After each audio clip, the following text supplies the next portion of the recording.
الوصية كمان نجح قوي قوي قوي، كسر العالم جدا. قول لي بقى كواليسه كانت ازاي ده برضه؟ مسخره. ايه بقى، يلا والله احكي لي، بقى عايزين بقى عايزين انا كنت نهزر مع شويه. اتنين من الطف الكائنات في الكوكب، يعني اكرم واحمد امين، دول ملايكه بدون، وملايكه وبني ادمين كمان، يعني ايه، هو ربنا خالقهم بيضحكوا، يعني هو ربنا خالقهم لو كده. ساكتين هيضحكوك. اه. فهو اللي هو ايه، وطول الوقت مع ما فيش يعني ايه فكرة الأنانية وحب الذات وبتاع، بالعكس هو عايز يقول لك وتقول وبتاع مش يعني طول الوقت. لا كان في طبعا، كان في جو لطيف. انا كنت بروح انبسط وانا في التصوير، يعني مش التصوير بس، لا وانا في كواليس التصوير يعني. كنا طبعا يعني ب... الجو لطيف. ايه اكتر موقف مش هتنساه في الاجواء اللطيفة اللي انت بتحكيها دي؟ اكتر موقف مش هنساه ان احنا كنا بنعرض في رمضان، فبنصور في يوم، مش يوم، هو كان تقريبا وصلنا ان احنا بنصور 48 ساعة. ففي ال 48 ساعة دول احنا قاعدين حرفيا، طبعا مفيش حد نايم وكل الناس قاعدة عاملة كده، تمام. وكل شوية حد بيقع يروح المستشفى. فاحنا كل شوية لو يعني مثلا داخل اصور المشهد ده ومعايا فلان وفلان وفلان، فانا خايف معلش يا جماعة مش هنعمل المشهد ده، نعمل مشهد تاني ليه، اصل فلان راح المستشفى، تمام. فالناس بتقع، بتروح المستشفى تتعالج وترجع تكمل تصوير، واحنا قاعدين في حالة من اللاوعي. عارفه انت بتوصلي لمرحلة كده من الصحيان ان انت خلاص بتفقدي وعيك، مفيش ومضطرين اللي احنا على الهوا. ف فاليوم ده بنصور الفينال. فالفينال خالد كمال لابس ماسك، ومعانا كان زميلنا محمد، اسمه محمد طلعت، ممثل لابس ماسك.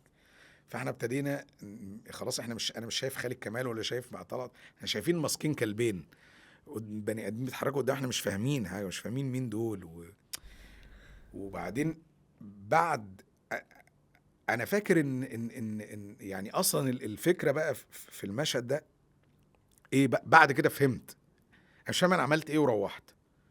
فبعد ما اتفرجت على الحلقه دي قعدت اضحك، لان انا مش عارف انا قلت ايه. واكتشفت ان هم عملوا افيه حلو قوي، ان هو في اخر المسلسل خالص قرروا ان هم يعملوا اعلان للشركه، تمام، بتاع البسكوت دي. فجابوا مين يعمل الاعلان؟ عم ضياء يعمل الاعلان.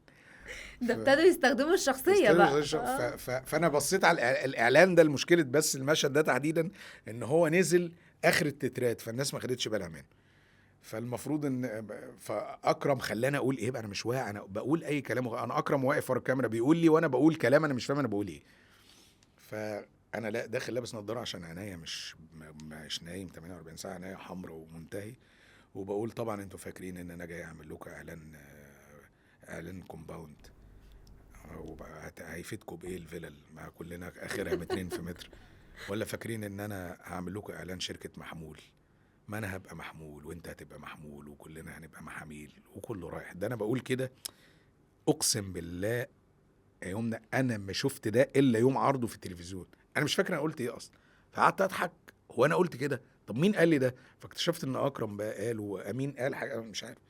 فده كانت من المواقف اللي ما بنساهاش ابدا ما في كنتش المسلسل. مخطط انك تقول الجملتين دول مفيش، فيطلعوا كل الفرح انا محمول انا مش عارف وفيلا؟ مين ده، انا مش عارف انا قلت الكلام ده ازاي اصلا، يعني مش متذكر قلته امتى. 48 ساعه بلا انقطاع، مفيش نوم لمده 48 ساعه، ده كان شيء قاسي جدا. الفنان بيتعب، مش مرفه زي ما بعض الناس فاكرة انه. كل المهن فيها تعب، بس عشان ايه هنقول الفنان بيتعب وكل واحد في لا شغله. خصوصا هنعمل سبوت على الفنانين، لان في بعض الناس فاكرين ان انتوا بتبقوا قاعدين كده في البيت، تنزلوا نصايه كده، تخلصوا التصوير ويجيلكوا بقى ايه صينيه قد كده عليها فلوس. اه. واخد بالك انت؟ وخلاص انا كده تمام، فانت غير البشر، انت اصلا مش محسوب من البني ادمين العاديين. لا كل الناس بتتعب في شغل، احنا بنتعب في شغلنا والناس بتتعب في شغلها طبيعي. اي واحد بيشتغل اكيد بيتعب في شغله، اي واحد بيشتغل اكيد عنده مشاكل في شغله، سواء مشاكل في الشغل نفسه، سواء مشاكل مع مع بني الناس. ادمين. صح. ده وضع طبيعي جدا جدا.